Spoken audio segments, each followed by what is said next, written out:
Hello students, आप class 11 आप सभी लोगों का 11th क्लास में आज फिर से स्वागत है। चलिए ठीक है बेटा, आप लोग जो है कक्षा 11 की फिजिक्स के विषय में थोड़ा सा समझेंगे। ठीक, यानी आपकी जो क्लास है वो है 11th, बात समझ रहे हो? ठीक, और जो सब्जेक्ट पढ़ने वाले हो वो है आपका कौन सा? फिजिक्स। ठीक, यानी कि फिजिक्स सब्जेक्ट में आप लोग पढ़ रहे थे एक चैप्टर सदिश विश्लेषण एवं प्रक्षेप्य गति। ये चैप्टर तो पढ़ रहे थे ना? कोई दूसरा था सदिश विश्लेषण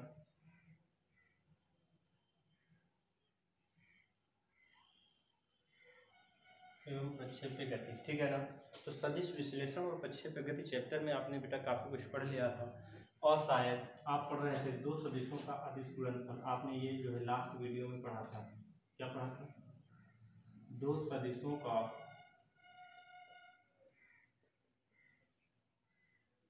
अदिश अथवा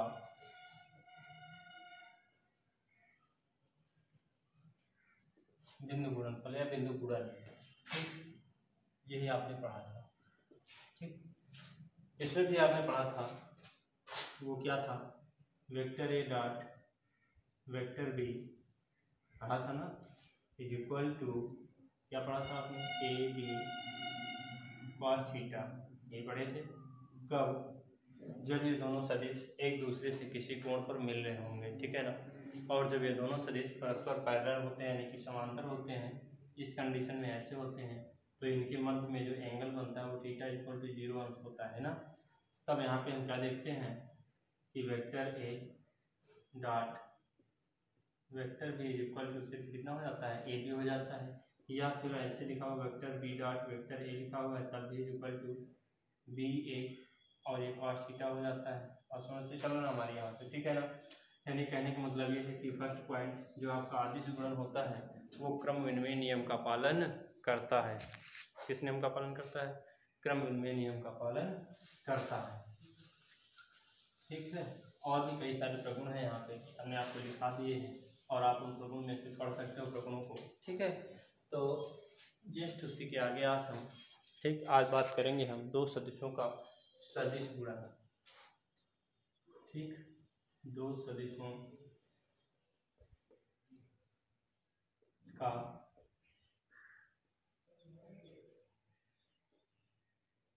सदिश गुणन आप समझना। ठीक, तो दो सदिशों का सदिश गुणन क्या होता है? जैसे मान लीजिए आपके दो सदिश हैं, ऐसे लिखोगे माना वेक्टर ए व वेक्टर बी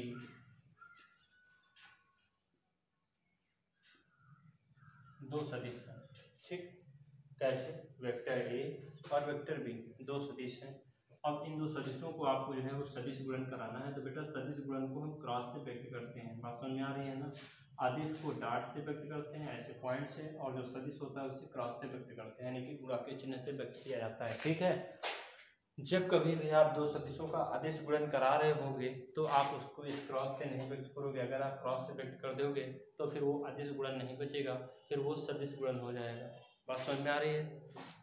ठीक, तो सेम अब देखिए यहाँ पे, जैसे मान लीजिए आपके दो सदिश हैं वेक्टर ए और वेक्टर बी, और आप इनका जो सदिश गुणन कराते हैं vector A cross vector B, ठीक है ना?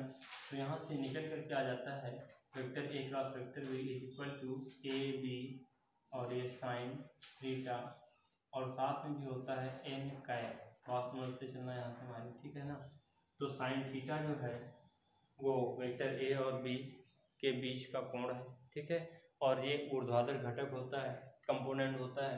एक एन कैप जो है वो लंबकोणीय एकांक सदिश होता है कोई आपका, ठीक है? अभी लंबकोणीय एकांक सदिश के विषय में हम आपको बता देते हैं, आपको समझते चलना, ठीक है ना? अब जैसे मान लो इसी क्रम में हम लिख दें vector B cross vector A, इस टाइप से अगर ऐसे लिखा हुआ है तो भी कह दो कि अगर ये ए बी साइन थीटा और यहाँ से ये एन कैप बन जाए तो बेटा ये नहीं बनेगा, ठीक है ना? क्यों नहीं बनेगा? क्योंकि जो हमारा दो सदिशों का अदिश गुणनफल होता है ये, ठीक है ना? दो सदिशों का सदिश गुणनफल ये प्रक्रिया क्रम विनिमय नियम का पालन नहीं करती है। बात समझना हमारी कायदे से, क्रम विनिमय नियम का पालन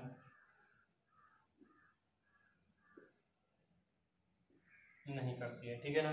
तो जब ये क्रम विनिमय नियम का पालन नहीं करती है, यानी कि यहाँ से जो बटा चिन्ह है वो बदल जाएगा, वहाँ से हो जाएगा माइनस का बी ए साइन थीटा एन कैप हो जाएगा। अब जो है ये ट्रू है, सही बात लिखिए यहाँ पे, ठीक है ना। इस तरह से आप जो है इनके मल्टीप्लाई करा सकते हो। ठीक, क्या होता है कभी कभी जैसे आपने साइन थीटा लिखा हुआ है, ठीक है, साइन थीटा अगर theta is equal to 90 degree है तो यहाँ से vector A cross vector B is equal to हो जाएगा सिर्फ कितना ए बी, और यहाँ से साइन 90 की वैल्यू कितनी होती है 1 होती है ना, तो vector A cross vector B is equal to सिर्फ यहाँ से कितना बनेगा ए बी बनेगा। इसी प्रकार से यदि vector B cross vector A इस टाइप से लिखा हुआ है, ठीक है ना, तब आप यहाँ से क्या करेंगे माइनस का बी ए, ठीक, और ये साइन कितना हो जाएगा थीटा, अब थीटा इक्वल टू फिर यदि 90 है यहाँ से यानी कि साइन 90 तो हो जाएगा कितना माइनस का बी हो जाएगा, और यदि जीरो हो यानी कि when theta equal to 0 degree then vector B cross vector A equal to minus का बी ए, और इनटू में हो जाएगा ये साइन जीरो की वैल्यू 0 होती है, तो यहाँ से vector B cross vector A equal to ये 0 आ जाएगा निकल करके। बात समझ रहे हो, कॉस और साइन में जस्ट अपोजिट होता है, कॉस में कॉस 0 की वैल्यू 1 होती है, ठीक, कॉस 90 की वैल्यू 0 होती है, और साइन में क्या होता है साइन 0 की वैल्यू 0 होती है और साइन 90 की वैल्यू 1 होती है। बात समझना हमारी यहाँ पे, ठीक है ना। चलिए आगे बात कर लेते हैं हम लंबकोणीय एकांक सदिश की। हमारे लंबकोणीय एकांक सदिश क्या होते हैं बेटा, ये सब आपके न्यूमेरिकल्स में काम आने वाले हैं और समझना, ठीक है ना।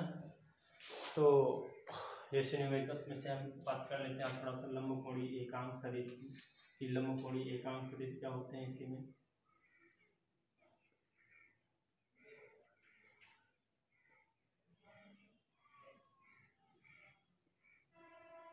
लंबकोणीय एकांक सदिश, ठीक। तो लंबकोणीय एकांक सदिश बेटा देखिए, जैसे कोई यहाँ से प्लेन होता है, ठीक, इस तरह से कोई समतल है, जैसे मान लीजिए एक ये समतल हो गया, दूसरा ये समतल हो गया और तीसरा इस तरह से ये समतल हो जाता है, आपकी ये 3 समतल बन गए यहाँ से, ठीक। ये इतनी बात समझ आ रही, ये एक्स ये वाई, और इसे हम क्या मान लेते हैं जेड अक्ष मान लें, क्या मान लें एक्स अक्ष वाई अक्ष, बात समझना, और ये क्या हो जाए जेड अक्ष। इस तरह से 3 अक्ष है, ठीक, और ये तीनों अक्ष परस्पर परपेंडिकुलर माने जाते हैं यानी कि लंबवत माने जाते हैं, ठीक है ना। तो बेटा एक्स अक्ष की दिशा में, अच्छा ये बात समझने से पहले यहाँ पे जहाँ पे ये तीनों लंबकोणीय एकांक सदिश क्या होते हैं मिलते हैं या जहाँ से चलते हैं, इस पॉइंट का नाम जो है हम क्या रख लेते हैं ओ रखते हैं, क्या रखते हैं ओ रखते हैं। अब इस बिंदु ओ से ओ एक्स की दिशा में जो आपका लंबकोणीय एकांक सदिश होता है उसे आई कैप लिखते हैं, अगर इस टाइप से लिखा हुआ है तो उसे आई कैप पढ़ते हैं, ठीक है ना। वाई अक्ष की दिशा में लंबकोणीय एकांक सदिश को जे कैप से पढ़ते हैं, समझ रहे हो ना, किस कैप से पढ़ते हैं जे कैप से, और जेड अक्ष की यानी कि वो जेड अक्ष की दिशा में जो लंबकोणीय एकांक सदिश होता है उसे के कैप से व्यक्त करते हैं, ठीक। तो यहाँ से आपको ये बात समझ जाना चाहिए कि जो आपके लंबकोणीय एकांक सदिश होते हैं वो 3 होते हैं, कितने होते हैं 3 होते हैं। पहला होता है आपका आई कैप, दूसरा जे कैप, तीसरा के कैप, यानी कि एक्स अक्ष की दिशा में लंबकोणीय एकांक सदिश आई कैप, वाई अक्ष की दिशा में लंबकोणीय एकांक सदिश जे कैप, और जेड अक्ष की जेड अक्ष की दिशा में लंबकोणीय एकांक सदिश के कैप होता है, ठीक है ना। अब यहाँ पे देख लेते हैं इनका चक्रण क्या, यानी कि इनका चक्रण क्या होता है। देखिए बेटा यहाँ से अगर देखा जाए तो इनका एक चक्रण होता है कुछ इस टाइप से, ठीक है ना, इस टाइप से गोला टाइप का बना होता है। जैसे चक्रण समझने के लिए हम आपको बता रहे हैं कि आप इनका चक्रण समझेंगे कैसे, ठीक है ना। और इसको जो है अगर आप इस टाइप से ऐसे डिवाइड भी कर दो ऐसे, ठीक, ये एक्स ये वाई और इसे क्या मानोगे, जेड मानोगे कि नहीं मानोगे, इसे ओरिजिन पॉइंट मान लोगे। अब हमने आपको अभी बताया था एक्स अक्ष में आई कैप और जे कैप, जेड अक्ष में के कैप, यही तीन तो बनते हैं ना। तो इनका बेटा जो क्रम होता है वो अगर एंटी क्लॉकवाइज चल रहे हैं इस क्रम में, ऐसे इस टाइप से ऐसे, ठीक, ये इसका मतलब आपको समझना है, ठीक है ना। इसका मतलब क्या होता है, जब आप किन्हीं भी दो लंबकोणीय एकांक सदिशों का गुणा, ठीक, यानी कि लंबकोणीय एकांक सदिशों का गुणा भी दो प्रकार से होगा, एक होगा अदिश गुणन और एक होगा सदिश गुणन। एक क्या होगा, अदिश गुणन और एक होगा सदिश गुणन, ठीक। तो यहाँ से लंबकोणीय एकांक सदिश, तो यहाँ पे इसी में आगे बढ़ा लेते हैं, लंबकोणीय एकांक सदिशों का गुणन, ठीक। इसमें से लिखोगे अदिश गुणन, यानी कि कोई भी आपके दो लंबकोणीय एकांक सदिश हैं और उनका जो है आपको अदिश गुणनफल कराना है, ठीक। तो आप जो है कैसे उनका अदिश गुणनफल कराओगे ये बात आपको ध्यान में रखना है, ठीक है ना। तो चलिए देख लेते हैं जस्ट अगले स्टेप में क्या बनेगा। यहाँ से अदिश गुणन आपको पता है, डॉट प्रोडक्ट यानी कि पॉइंट से मल्टीप्लाई है। जैसे मान लो यहाँ पे लिखा हुआ है आई कैप डॉट आई कैप, इस तरह से ऐसे लिखा हुआ है यहाँ पर, बात को समझते चलना, ठीक। तो आई कैप डॉट आई कैप बराबर होता है जे कैप डॉट जे कैप बराबर होता है के कैप डॉट के कैप बराबर ए। यानी कहने का मतलब ये है कि लंबकोणीय एकांक सदिशों का सेल्फ प्रोडक्ट यानी कि स्वयं अदिश गुणन वो एक के बराबर होता है, ठीक है ना। बात को समझना कायदे से, जैसे आई कैप डॉट आई कैप लिखा है तो उसकी वैल्यू कितनी होगी, एक होगी।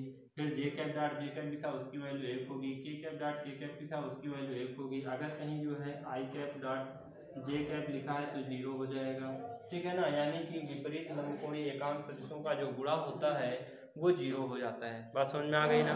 तो यहाँ से जो है आप इस तरह से सदिशों का अदिश और सदिश गुणनफल कराते हैं। तो हमने आपको अदिश बता दिया है, अब आप बताने जा रहे हैं हम आप लोगों को सदिश गुणन, ठीक है ना। तो सदिश गुणन क्या होगा, जैसे मान लीजिए आपके दो लंबकोणीय एकांक सदिश हैं, ठीक है ना, सदिश, ठीक, गुणन। अब जैसे यहाँ पे सदिश गुणन में जैसे vector I cap cross I cap ये लिखा हुआ है, ठीक। तो इसकी वैल्यू जो होती है बेटा वो जीरो होती है। और सिर्फ आई कैप क्रॉस आई कैप की ही नहीं, आई cap cross I cap, J cap cross J cap, के कैप क्रॉस के कैप, ये सभी जो बनेंगे आपके वो जीरो हो जाएंगे। तो इसको आप इस कंडीशन में ऐसे लिखोगे, ठीक, is equal to K cap cross K cap is equal to zero, ठीक। अब दूसरी बात इसमें थोड़ा सा ज़्यादा ध्यान देने योग्य बात है, यहाँ पे चक्रण होता है। चक्रण क्या होता है, जैसे मान लीजिए आई कैप क्रॉस जे कैप लिखा है विपरीत में से ये, तो ये हो जाता है के कैप के बराबर। बात समझ रहे हो ना। फिर जैसे मान लीजिए ये लिखा हुआ है के कैप क्रॉस आई कैप, तो ये हो जाता है जे कैप के बराबर। बात समझना, ठीक। फिर जैसे मान लीजिए ये जे कैप क्रॉस के कैप लिखा हुआ है तो ये हो जाता है आई कैप के बराबर। ये बात आपको ध्यान रखना है। जस्ट इसके विपरीत अभी तक आप क्या चल रहे थे, एंटी क्लॉकवाइज चल रहे थे। आई कैप क्रॉस जे कैप किसके बराबर होगा, के कैप के cap cross I cap J cap के बराबर, जे कैप क्रॉस के कैप किसके बराबर हो गया, आई कैप के बराबर हो गया, ठीक। अब क्या करना है, जब आप एंटी क्लॉकवाइज, देखिए अभी आप एंटी क्लॉकवाइज चल रहे थे, जब आप क्लॉकवाइज चलोगे यानी कि घड़ी के चलने की सुई की दिशा में ना, यानी कि इस ऑर्डर में, अभी तक ये ऑर्डर था आपका एंटी क्लॉकवाइज, अब चलना है जस्ट अपोजिट। अगर अपोजिट यानी कि क्लॉकवाइज ऑर्डर में चल रहे हो तो जो यहाँ पे आपका मल्टीप्लाई होगा इनका वो माइनस का होगा। क्या होता है, माइनस हो जाएगा, क्यों, क्योंकि इसकी डायरेक्शन चेंज हो जाती है यहाँ से लंबकोणीय एकांक सदिश की। तो देखिए क्या बनेगा, तो ये कंडीशन होती है एंटी क्लॉकवाइज, ठीक है ना। और जब बात की जाए किसकी, क्लॉकवाइज की, ठीक। तो क्लॉकवाइज में क्या होगा, देखिए जैसे मान लीजिए ये लिखा हुआ है एंटी, ये आई कैप क्रॉस के कैप, आई कैप क्रॉस के कैप, ठीक, इज इक्वल टू क्या बनेगा, माइनस का जे कैप। बात समझना। फिर जैसे मान लीजिए K cap cross J cap is equal to minus का आई कैप, ठीक, जैसे लिखा हुआ J cap cross I cap, ठीक, इज इक्वल टू माइनस का के कैप। ये बनेगी कंडीशन यहाँ से मल्टीप्लाई कराने पर, ठीक है ना। इतनी बात समझ में आ गई होगी, और ना समझ में आई हो तो आप पूछ सकते हो दोबारा से, ठीक है ना।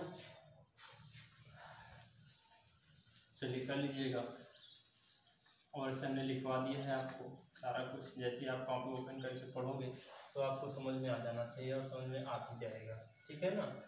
तो चलिए ठीक है, इतना ही रखते हैं आज की इस वीडियो में। फिर आगे नेक्स्ट वीडियो लेकर के मिलते हैं, जिसमें से फिर आगे नेक्स्ट में बात करेंगे, ठीक। धन्यवाद।